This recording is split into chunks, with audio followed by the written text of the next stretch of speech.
All right, everyone, welcome back for another episode of Carnivore Trades. Today is another addition to the market educational series that I have started. First one was on the head and shoulders patterns. This one is going to be on institutional distribution, how to spot it, and how to take advantage of it. So without further ado, we're going to get right into it here. So the first chart we're going to look at here is of Cloudflare.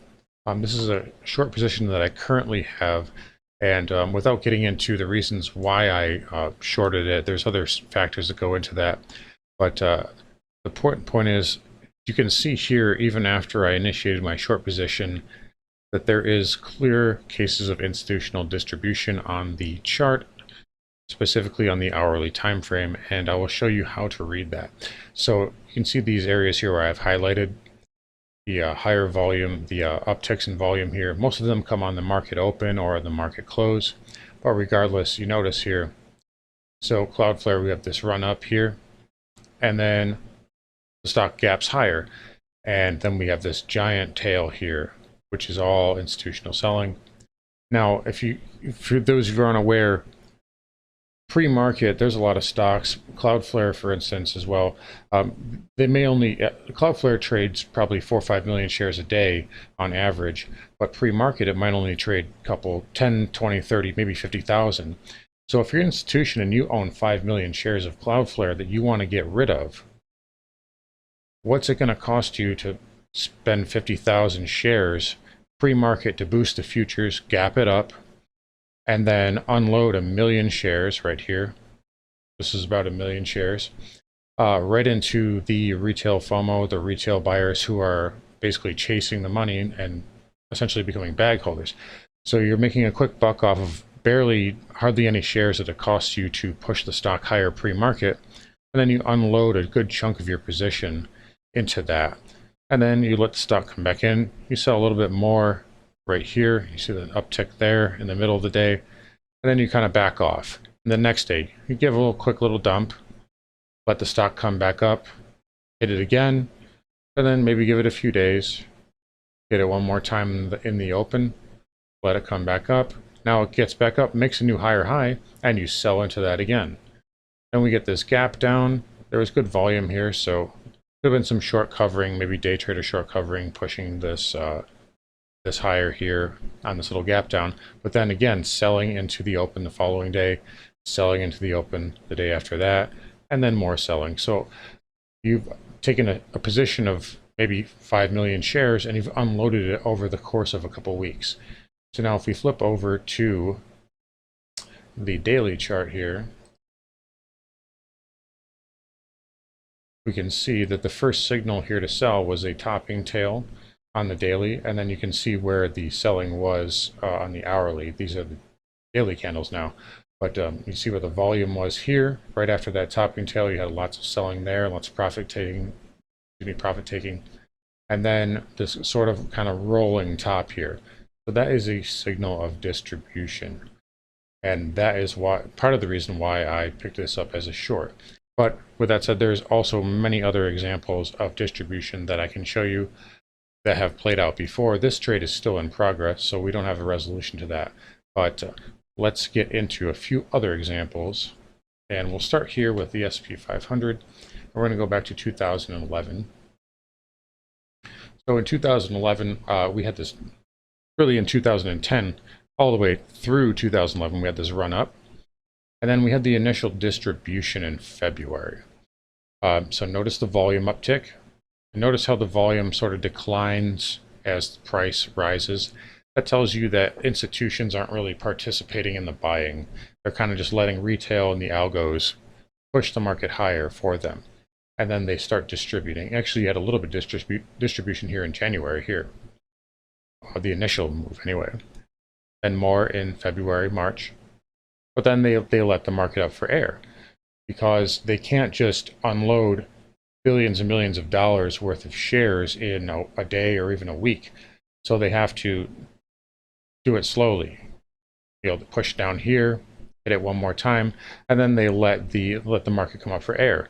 Otherwise, they're going to crash the market and they're going to destroy their average. And why would they want to give back all of their profits that they worked so hard to get by unloading everything all at once. So that's why they let it up for air, sell a little bit more, make it higher low, and then you finally start to unload the rest of it, and then it pushes down. We get another high. The high is faded. We fade the rip, and then we have a meltdown. So there's another example of how you spot that distribution in advance. It doesn't always happen all at once. Market tops are it's very rare to see a crash from the top. It's usually a rolling type of top. The top that we had in 2020 was very rare. This is an anomaly. This is a black swan. It's not often that we see a move straight down like this from an all-time high. And even then, you can notice here that in January, a little bit towards the end, there was a little bit of distribution before we had that rolling top. So moving on to the next example, we're going to take a look here at NEO. And we're just going to pull up the hourly again, just so it's a little bit easier for everyone to see intraday. We're going to go back a little bit here. And so notice the stock had a nice run up. But notice as the volume starts to increase here, as the stock makes all-time highs. And then we gapped higher on the 13th of November, put in a topping tail on the hourly, and then we just faded all the way down. And then they, eventually let the stock out for air. You even had a little bit of selling here before that. But again, made a new high and then selling into that.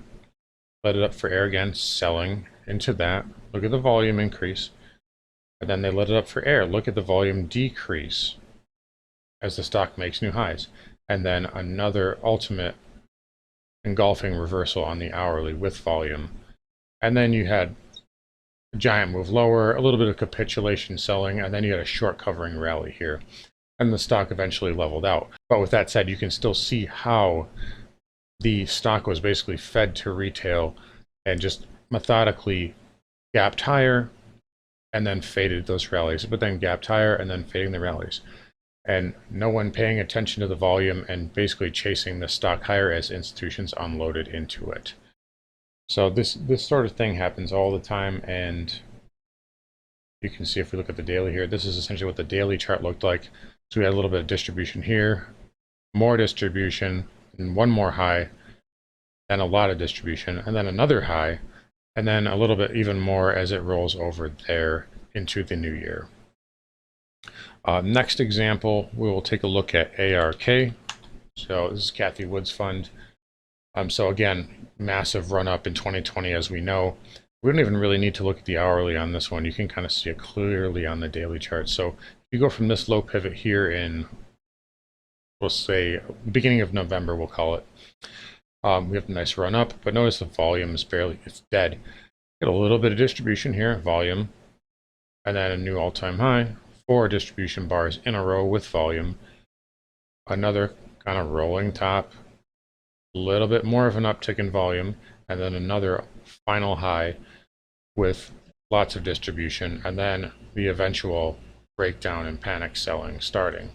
But when the selling started, this wasn't institutions losing money, like panic selling, like they had already cashed out at this point. The only institutions that were panic selling here were ones that got caught with their pants down and didn't see what was actually happening on the way up and didn't notice how overbought the equity was. And this also coincided with the Archagos meltdown, which basically, I mean, this basically was a precursor to that, as the Archagos meltdown happened barely a month later, which actually brings me to my next example, which is Viacom. Now Viacom, this has been a really interesting stock to trade this year. But we're going to take a look here at the hourly again. All right, now let's go back. So if we look at March,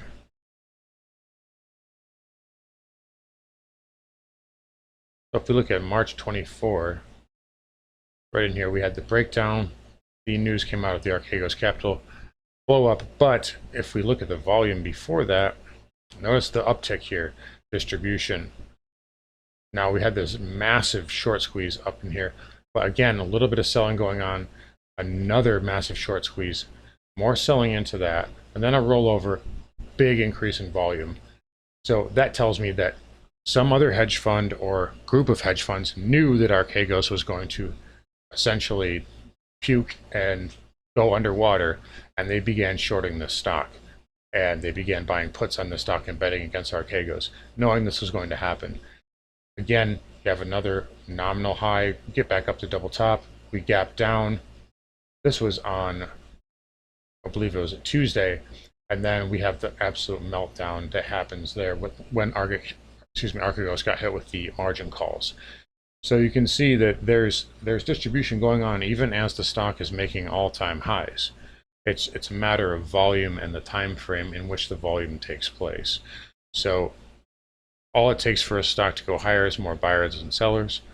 So as you can see, even with new all-time highs being made, there was distribution going on, and there was funds betting against this stock. I myself was actually scaling in short at this area, and I really wish I held it longer. But you know, I thought that 84 was a nice area to sell with an average of 93.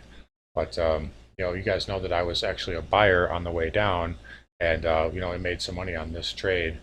But that's neither here nor there. We're talking about the distribution here. But you see this here, that big sell candle on the daily, that big topping tail on the daily, and then this initial distribution here, and then the attempt to break up to hit double top, and then the ultimate failure.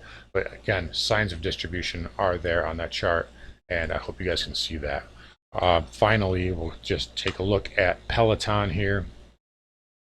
So Peloton gapped up, I believe this was on earnings, right before Christmas here, and it could not make new highs. So we had this gap up to all-time highs, and then actually let's just look at the hourly so we can see it a little bit better.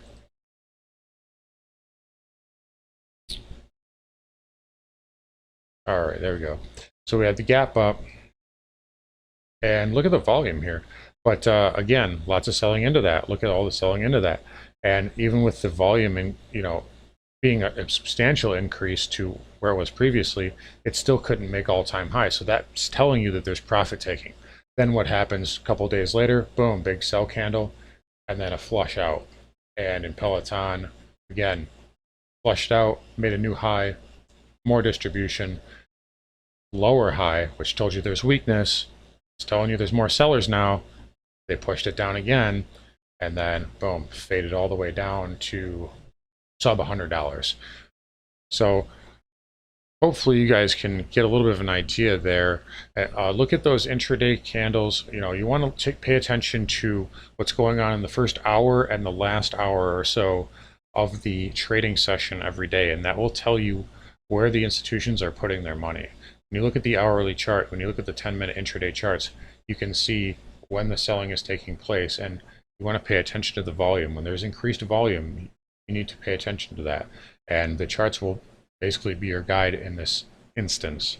So just wanted to do a quick little video on that for you, how to spot institutional distribution and how to take advantage of it.